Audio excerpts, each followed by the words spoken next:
অনলাইনে প্রতারণার মাধ্যমে বিদেশে পাচার হওয়া বিপুল পরিমাণ অর্থ উদ্ধার করেছে পুলিশের অপরাধ তদন্ত বিভাগ সিআইডি। মেটাভার্স ফরেন এক্সচেঞ্জ বা এমটিএফই গ্রুপের মাধ্যমে বাংলাদেশ থেকে পাচার করা ৩৬,২২,৯৯৭ মার্কিন ডলার উদ্ধার করেছে সিআইডি বাংলাদেশি মুদ্রায়, যার পরিমাণ ৪৪,১৪,০০,০০০ টাকারও বেশি।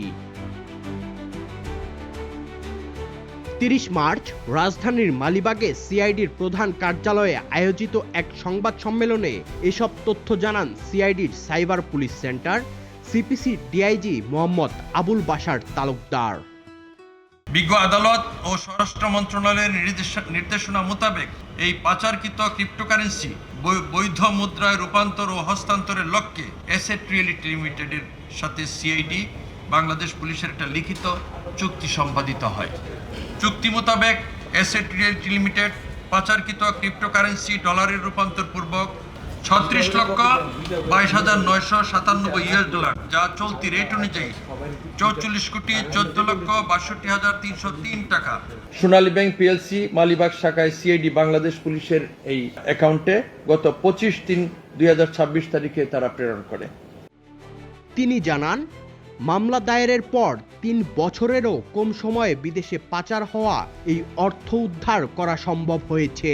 পাশাপাশি সিপিসির জন্যও এটি একটি বড় সাফল্য বলে মন্তব্য করেন তিনি।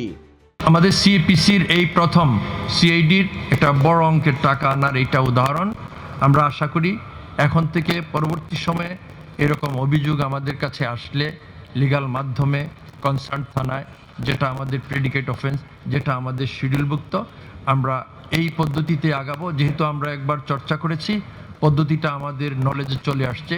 আশা করি আমরা পাচারকৃত অর্থ আস্তে আস্তে আরও অনেকাংশে দেশে ফেরত আনতে পারবো, যেটা আমাদের দেশের জন্য খুবই মঙ্গল বয়ে আনবে। এ সময় সাধারণ মানুষকে অনলাইনে লেনদেনে সতর্ক থাকার আহ্বান জানান তিনি। যে কোনো বিনিয়োগ বা আর্থিক লেনদেনের আগে ভালোভাবে যাচাই বাছাই করার পরামর্শ দেন এবং গণমাধ্যমকেও সচেতনতা তৈরিতে ভূমিকা রাখার আহ্বান জানান। সিআইডি জানায়, বর্তমানে মামলাটির তদন্ত কার্যক্রম পরিচালনা করছে সিআইডির সাইবার পুলিশ সেন্টার। প্রতারণার শিকার ভুক্তভোগীদের শনাক্ত করে দ্রুত আদালতে প্রতিবেদন দাখিল এবং আদালতের নির্দেশনা অনুযায়ী তাদের মধ্যে অর্থ ফেরত দেওয়ার প্রক্রিয়া চলছে বলে জানা যায়। এছাড়া এমটিএফই পাঞ্জি স্কিমের মাধ্যমে পাচার হওয়া বাকি অর্থ শনাক্ত ও উদ্ধারে কার্যক্রম অব্যাহত রয়েছে বলে জানায় সিআইডি।